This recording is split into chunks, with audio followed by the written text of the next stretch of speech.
দেশে করোনায় আরও ৩৭ জনের মৃত্যু, মৃতের সংখ্যা বেড়ে প্রায় ৭৫০। শনাক্ত ২,৬৯৫ জন। দাফন বা সৎকার নিয়ে আতঙ্কিত না হতে পরামর্শ।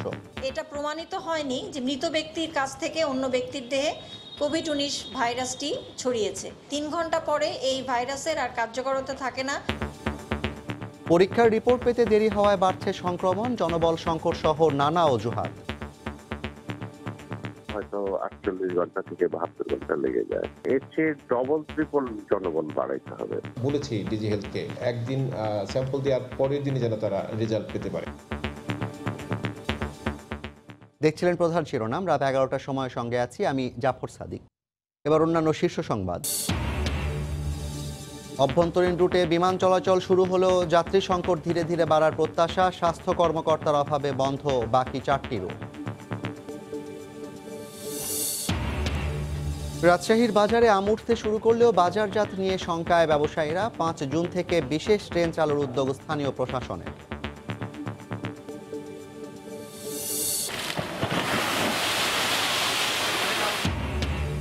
যমুনায় বিলীন সিরাজগঞ্জের বিস্তীর্ণ এলাকা, বসত বাড়ি, ফসলি জমি হারিয়ে দিশেহারা এলাকাবাসী। স্থায়ী সমাধানে ৭০০ কোটি টাকার প্রকল্প।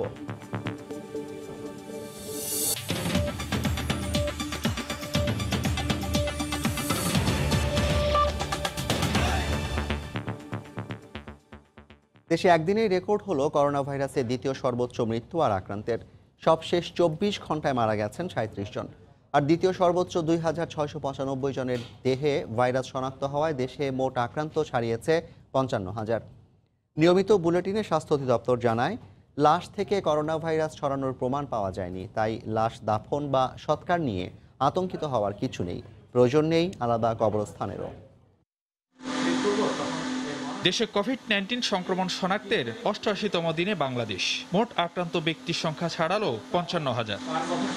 দুটি পরীক্ষাগার কমে ল্যাবের সংখ্যা ৫০-এ নেমে এলেও সবশেষ ২৪ ঘন্টায় টানা দ্বিতীয় দিনের মতো ১২,০০০-এর বেশি নমুনা পরীক্ষার কথা জানায় স্বাস্থ্য অধিদপ্তর। দ্বিতীয় সর্বোচ্চ নমুনা পরীক্ষার দিনে আক্রান্ত শনাক্ত হয়েছেন এ যাবৎকালের দ্বিতীয় সর্বোচ্চ ২,৬৯৫ জন। নমুনা পরীক্ষার বিপরীতে এ হার ২১.৫৪%। একদিনে দ্বিতীয় সর্বোচ্চ ৩৭ জনের মৃত্যুতে দেশে এখন কোভিডে প্রাণহানি ৭৪৬ জন। আরও ৪৭০ জন সুস্থ হয়ে ওঠায় কোভিড জয়ী সংখ্যা ছাড়িয়েছে ১১,৫০০।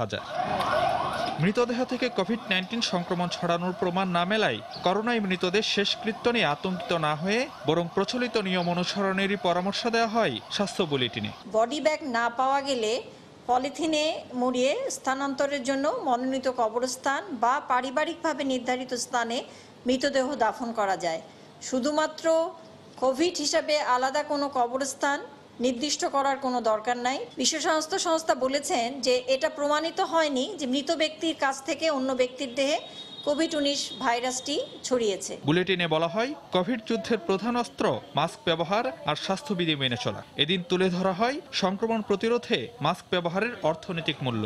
একজন মাস্ক ব্যবহার করলে তার যে অর্থনৈতিক বেনিফিট বা উপকার সেটা হলো ৩,০০০ থেকে ৬,০০০ US ডলার। কারণ মাস্ক ব্যবহার করলে রোগ প্রতিরোধ করা যায় এবং রোগ প্রতিরোধের ফলে যে আক্রান্ত না হলে এই এতগুলো অর্থ সাশ্রয় করা যায়। পুরনো কাপড় দিয়েও ৩ স্তর বিশিষ্ট মাস্ক তৈরি করে পরা যায়। স্বাস্থ্য অধিদপ্তর জানায়, শুরু হয়েছে ২,০০০ শয্যার বসুন্ধরা কোভিড হাসপাতালের সেবা কার্যক্রম। ফারুক ভাইয়া, রবিন, সময় সংবাদ, ঢাকা। করোনার সবশেষ পরিস্থিতি নিয়ে স্বাস্থ্য অধিদপ্তরের আজকের বুলেটিন বিশ্লেষণ করেছেন রিপোর্টার এহসান জুয়েল। ২৪ ঘন্টার করোনায় স্বাগত সবাইকে। সংক্রমণের ১৩তম সপ্তাহ চলছে, ৮৮তম দিন আজ। গত ২৪ ঘন্টায় দেশে এখন পর্যন্ত করোনা পরীক্ষা হয়েছে ১২,৫১০ জনের। এর মধ্যে আক্রান্ত পাওয়া গেছে ২,৬৯৫ জনের। মোট আক্রান্ত ৫৫,১৪০ জন। মৃত্যু হয়েছে ৩৭ জনের। শুরুর দিন থেকে খুব ধীর গতিতে আক্রান্ত হয়েছে, তবে শেষের দিনগুলোতে খুব দ্রুত গতিতে আক্রান্তের হার বেড়েছে। তুলনামূলক বিশ্লেষণে দেখতে চাই যে ১০,০০০ আক্রান্ত হতে কতদিন সময় লেগেছে। তাহলে আমরা দেখতে পাবো প্রথম ১০,০০০ আক্রান্ত হতে সময় লেগেছিল ৫৮ দিন, অর্থাৎ ৪ মে প্রথমবারের মতো আমরা ১০,০০০ আক্রান্ত হয়েছে। এরপর দ্বিতীয়বার 20,000 পোস্টে সময় লেগেছিল 15 মে, অর্থাৎ এখানে সময় লেগেছিল 11 দিন, কিন্তু 30,000 পোস্টে সময় লেগেছে মাত্র 7 দিন, 22 মে সেটি পৌঁছে গিয়েছে এবং 28 মে 40,000 আক্রান্ত হয়েছে, অর্থাৎ মাত্র 6 দিনের ব্যবধানে 10,000 আক্রান্তর সংখ্যাটা বেড়েছে এবং সবশেষ 2 জুন অর্থাৎ 5 দিনের ব্যবধানে 50,000 আক্রান্ত হয়েছে। পরীক্ষার হার এবং আক্রান্তের সংখ্যা বিবেচনা করি সবশেষ 7 দিনে, তবে আমরা দেখতে পাবো এই সংখ্যাটা মোটামুটি 20% কাছাকাছি উঠানামা করছে। সবচেয়ে বেশি হয়েছে গত 7 দিনের মধ্যে আমরা দেখতে পাই 29 মে 22.33%। এখন পর্যন্ত 700-এর উপরে মারা গেছে। সেই 700-এর উপরে মারা যাওয়ার সংখ্যাটা কিভাবে বেড়েছে, অর্থাৎ প্রথম 100 জন পোস্টে কিন্তু সময় লেগেছিল 44 দিন, কিন্তু পরবর্তীতে সেটি কিন্তু খুব দ্রুত বাড়ছে। 100 জন মারা গিয়েছেন 20 এপ্রিল, 200 জন মারা গেছেন 8 মে, 300 জন মারা গেছেন 16 মে, 400 জন মারা গেছেন 21 মে, 500 জন মারা গেছেন 25 মে, 600 জন মারা গেছেন 30 মে এবং সবশেষ 3 জুন আমরা জানি যে সেটি 700-এর উপরে। সবশেষ 24 ঘন্টায় যারা মারা গেছেন সেই 37 জনের মধ্যে আমরা দেখেছি সবচেয়ে বেশি মারা গেছেন 51 থেকে 60 বছর বয়সী 12 জন এবং 61 থেকে 80 বছর বয়সী সেখানেও 16 জন। এইভাবে শুরুর দিকে খুব ধীর গতি থাকলেও এখন কিন্তু খুবই উচ্চ হারে আক্রান্ত এবং মৃত দুটি সংখ্যাই বাড়ছে, যেটি এক ধরনের আশঙ্কার বিষয় হয়ে দাঁড়িয়েছে। এখন পর্যন্ত এই ছিল করোনায় 24 ঘন্টার সবশেষ খবর। করোনা পরীক্ষায় রিপোর্ট পেতে বেশ কয়েকদিন লেগে যাওয়ার কারণে দেশে করোনা সংক্রমণের ঝুঁকি ক্রমেই বাড়ছে বলে মনে করেন বিশেষজ্ঞরা। এই অবস্থায় রিপোর্ট দিনে দিনে দিতে স্বাস্থ্য অধিদপ্তরকে তাগিদ দিয়েছে মন্ত্রণালয়। তবে জনবল সংকট সহ নানা কারণে ফলাফল পেতে দেরি হওয়ার কথা জানিয়েছেন সংশ্লিষ্টরা। প্রসূন আশিসের রিপোর্ট। দেশে করোনা রোগী শনাক্তকরণে পরীক্ষাগারের সংখ্যা 1টি থেকে 52টিতে উন্নীত হয়েছে।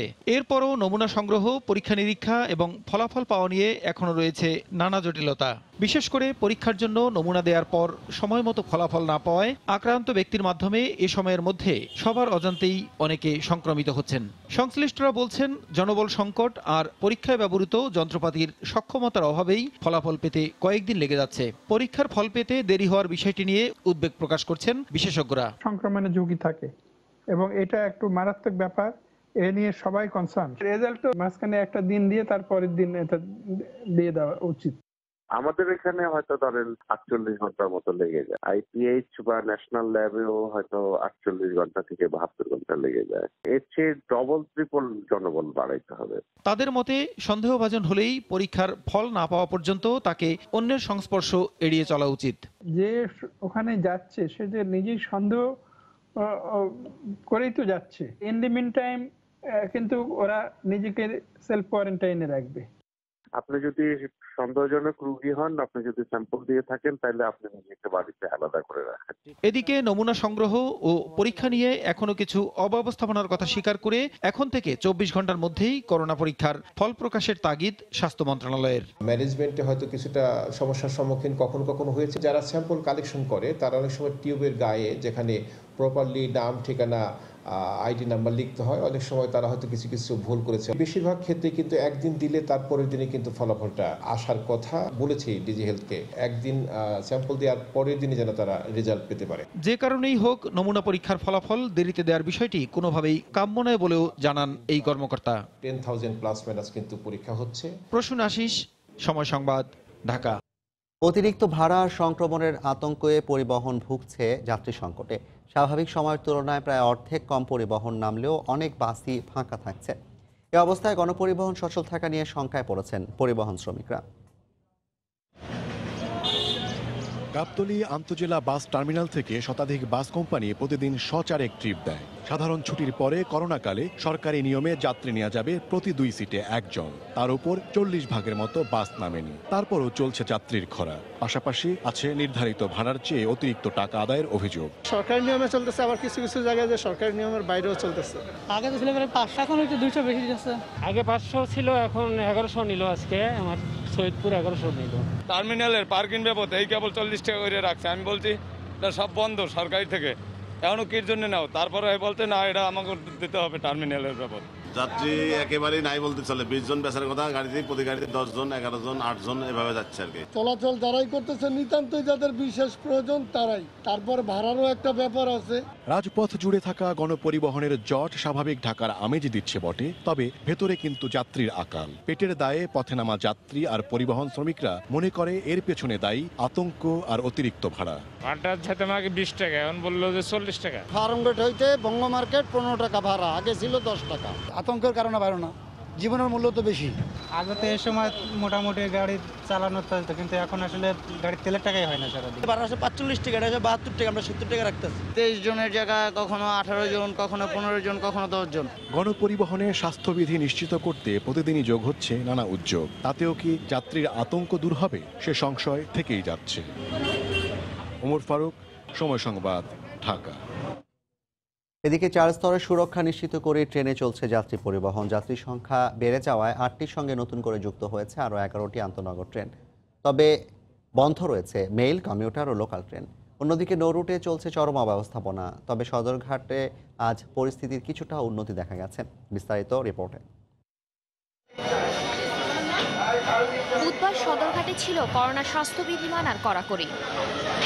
জীবাণুনাশক স্প্রে করার পাশাপাশি মাস্ক ছাড়া ভেতরে প্রবেশ করতে দেওয়া হয়নি কাউকে। মাপা হয়েছে শরীরের তাপমাত্রাও।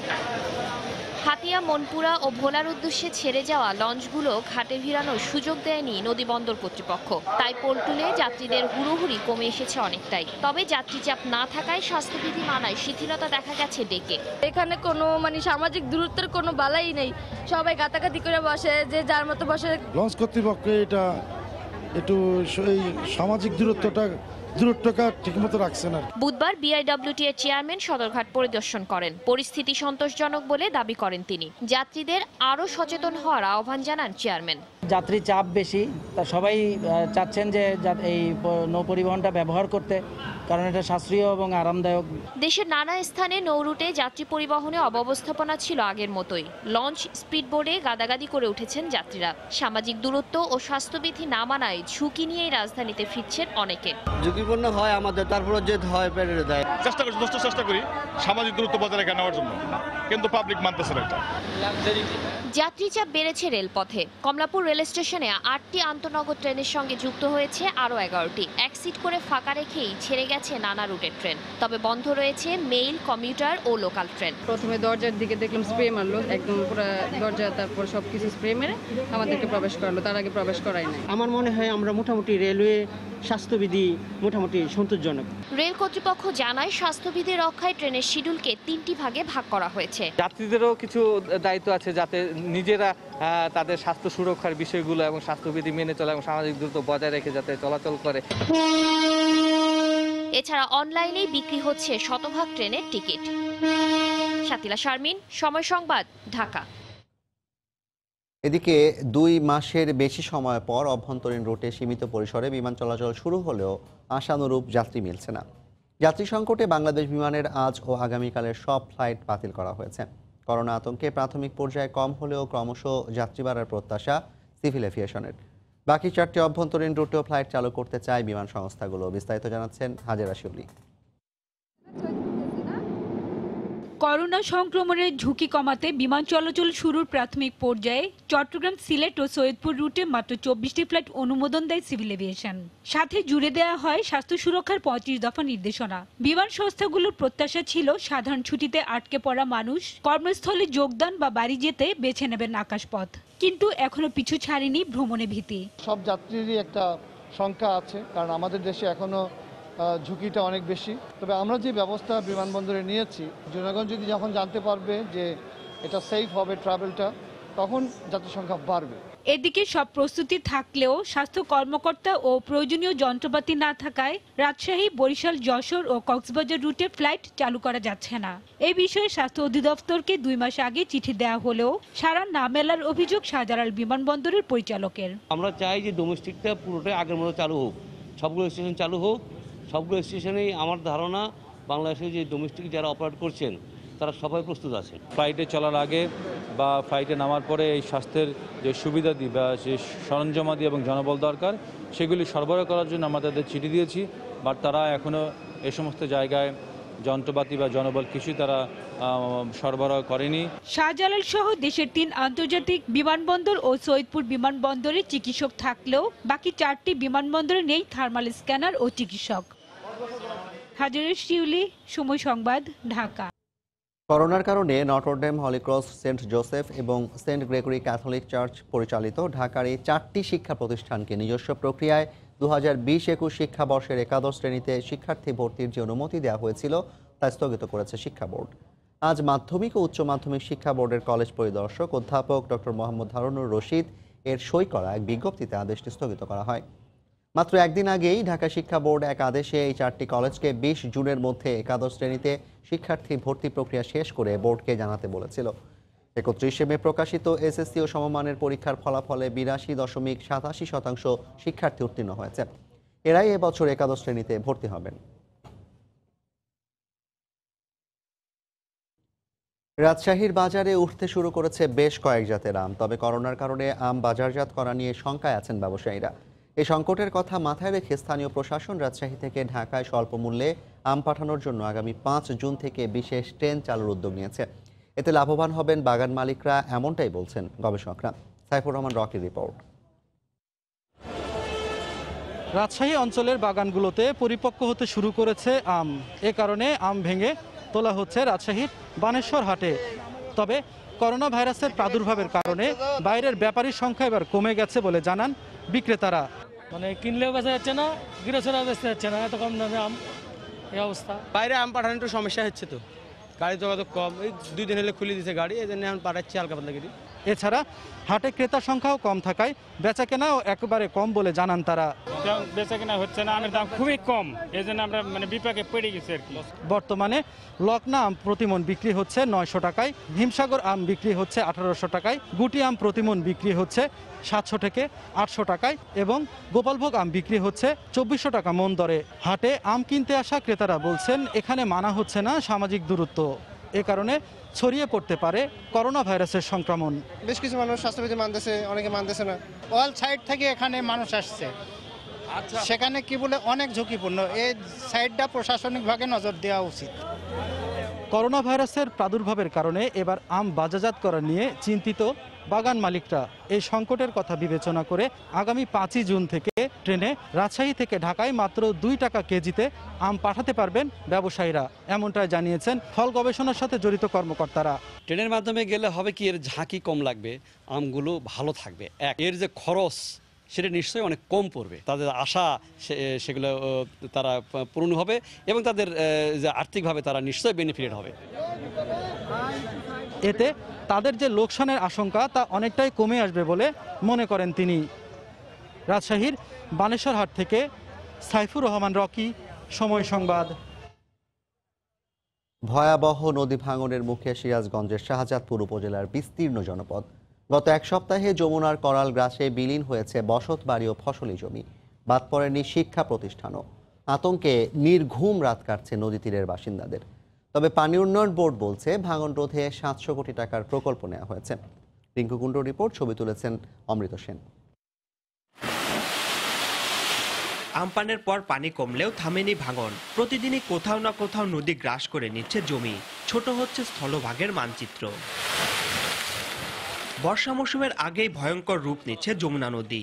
গত কয়েকদিনে তীব্র ভাঙনে বিলীন হয় সিরাজগঞ্জের শাহজাদপুর উপজেলার ব্রাহ্মণগ্রাম আর কান্দি, বায়ুখোলা ও আশপাশের গ্রামের কয়েকশো ঘর।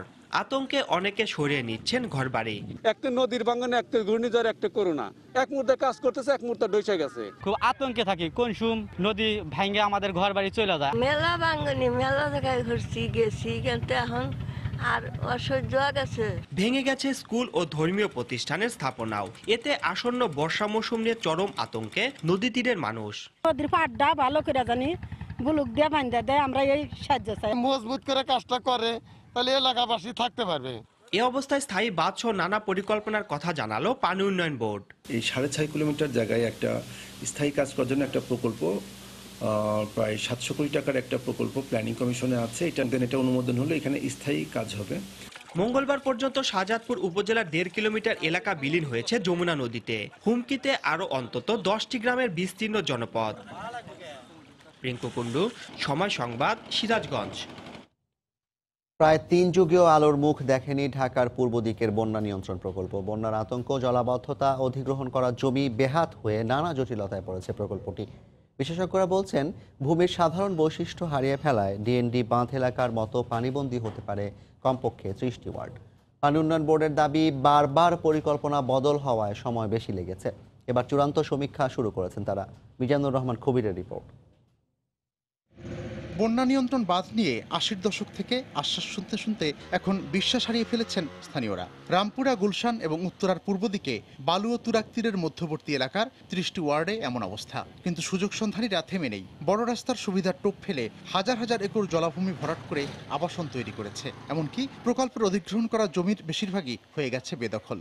পুরোপুরিটা যদি একেবারে দখল হয়ে যায়, তখন তো সরকার কিভাবে এটার উত্তোলন করব জানি না। 3টা খালের মধ্যে এখন 3টাই বন্ধ। জলাবদ্ধতা থেকে আমরা আমাদের এলাকাটা সেভ হবে, আমাদের এলাকার লোকজন অতি দ্রুত এখানে রেসিডেন্সিয়াল এরিয়া করতে পারবে। আগেকার বাঁধ কেন্দ্রিক পরিকল্পনায় এখন চক্রাকার সড়ক, এমনকি রেলপথ যুক্ত হয়েছে। তাই কর্তৃপক্ষের ছড়াছড়ি প্রকল্প জুড়ে দেখতে অজপাড়াগা মনে হলেও এটি ঢাকা দক্ষিণ সিটি কর্পোরেশনের আওতাভুক্ত একটি এলাকা। কর্পোরেশন তাদের মতো করে নতুন উন্নয়ন কাজ শুরু করছে। নগরবিদরা বলছেন, এভাবে বিচ্ছিন্নভাবে উন্নয়ন কাজ চললে মূল উদ্দেশ্য ব্যাহত হবে। বিশেষ করে এমব্যাঙ্কমেন্ট প্রকল্প হিসেবে এটিকে কোনোভাবেই গ্রহণযোগ্য নয়। ভায়াডার অথবা স্থান বিশেষে যেসব জায়গায় খালের সংযোগ রয়েছে, জলের সংযোগ রয়েছে, তার সহজ গম্য চলাচল ব্যবস্থা নিশ্চিত করেই এটিকে এগিয়ে নিতে হবে। বিশেষজ্ঞরা বলছেন, আগের বছরগুলোতে বন্যার পানি না এলেও সিলেট মেঘালয় অঞ্চলে বৃষ্টিপাত বেশি হলে মেঘনা কুশিয়ারা হয়ে পানি ঢাকার পূর্ব দিকে ঢুকে যেতে পারে। স্বাভাবিক প্রবাহ বন্ধ হয়ে গেলে যা স্থায়ী জলাবদ্ধতা তৈরি করবে। পানি উন্নয়ন বোর্ড জানায়, এসব আশঙ্কা ও বিবেচনায় রেখে কাজ চলছে। ভূমি অধিগ্রহণ জটিলতা, যেটা আমাদের কার্যক্রমটা শেষ করতে হবে, এই জটিলতাটা সবচেয়ে বড়। এটা বাংলাদেশ পানি উন্নয়ন বোর্ড কর্তৃক যখন সম্পন্ন হবে জেলা প্রশাসন সহযোগিতায়, তখন কিন্তু অন্যান্য ডিপার্টমেন্টের কাজ করতেও খুব সহজ হবে বলে আমি মনে করি। বন্যা নিয়ন্ত্রণ বা জলাবদ্ধতা দূর করার চেয়ে ঢাকার যানজট নিরসনে এ প্রকল্প ব্যবহারের উপর কর্তৃপক্ষের গুরুত্ব বেশি, এমন অভিযোগ স্থানীয়দের। তাই বিগত বছরগুলোর বর্ষাকালীন চিত্র দেখে তারা এখন নিজেদের মতো করে জীবনযাত্রার ধারা বদলে নিয়েছেন। মিজানুর রহমান কবির, সময় সংবাদ, ঢাকা। রংপুরের পল্লী নিবাসে হামলা ও ভাঙচুরের ঘটনায় সংবাদ সম্মেলন করেছেন সংসদ সদস্য এরশাদ পুত্র সাদ এরশাদ। তবে অভিযোগ অস্বীকার করেছেন সিটি মেয়র মোস্তাফিজুর রহমান মোস্তফা। পাশাপাশি প্রতিবাদে বিক্ষোভ মিছিল করা হয়েছে। হামলার ঘটনায় ওয়ার্ড জাপার এক নেতাকে আটক করা হলেও এখনও পর্যন্ত মামলা হয়নি। মঙ্গলবার রাতে রংপুরে এরশাদের পল্লী নিবাসে দফায় দফায় হামলার ঘটনায় পাল্টাপাল্টি বিক্ষোভ মিছিল ও সংবাদ সম্মেলন করা হয়েছে। উত্তেজনা বিরাজ করায় মোতায়েন করা হয়েছে অতিরিক্ত পুলিশ। বুধবার দুপুরে পল্লী নিবাসে সংবাদ সম্মেলন করেন রংপুর 3 আসনের সংসদ সদস্য সাদ এরশাদ। এ সময় মেয়রের বিরুদ্ধে সশস্ত্র হামলা ও শারীরিকভাবে লাঞ্ছনার অভিযোগ করেন তার স্ত্রী মাহিমা এরশাদ। আমাদের উপর যে জানলেবা হামলাটা হইল, ওইটার দায়িত্ব কে নিবে? আমারই কোনো বিচার হচ্ছে না। আমি এরশাদ ফ্যামিলির ছেলের বউ, আমি একজন নারী। এটার এগেইনস্টে কোনো অ্যাকশন এখন পর্যন্ত কেন না হলো না? উনি এসেছিলেন আমার কাছে ইলিগাল ডকুমেন্ট সাইন করার জন্য। আমি এটাতে বারণ করেছি, আমি এটাতে মানে আই ডিডন্ট ফলো থ্রু। এর জন্য আমাকে এরকম করে অ্যাটাক করা হয়েছে দ্বিতীয়বার। এদিকে সশস্ত্র হামলার অভিযোগ অস্বীকার করে দলীয় নেতাকর্মীদের সঙ্গে নিয়ে বিক্ষোভ মিছিল করেন রংপুর মহানগর জাতীয় পার্টির সভাপতি ও সিটি মেয়র মোস্তাফিজুর রহমান মোস্তফা। নিরাপরাধ লোক, একটা বয়োজ্যেষ্ঠ লোক, তাকে থানায় দিলেন, আর 2-1টা চেয়ার ভাঙছে, এটা বেশি কিছু করে নাই তো। বৈধ আর্মস আমার সঙ্গে থাকবে, এটাই স্বাভাবিক। আমি তো কাউকে অস্ত্র দেখা, ভয় দেখা, গুলি করিয়ে এই ধরনের কোনো কিছু করি নাই।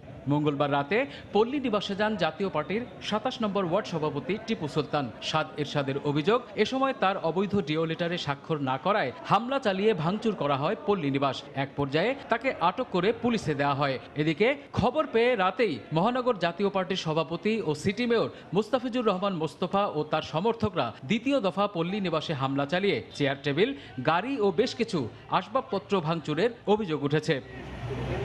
রতন সরকার, সময় সংবাদ, রংপুর। সাধারণ ছুটি তুলে নেওয়ার আগেও পরে স্বাস্থ্যবিধি, সামাজিক দূরত্ব সহ সরকারের নেওয়া নানাবিধ পদক্ষেপ কেউ কেউ না মানায় দেশে করোনা ঝুঁকি বাড়ছে উল্লেখ করে সড়ক পরিবহন ও সেতুমন্ত্রী ওবায়দুল কাদের বলেছেন, এ অবস্থায় সরকার জনস্বার্থে আরও কঠোর হতে বাধ্য হবে। সকালে এক ভিডিও কনফারেন্সে তিনি একথা বলেন।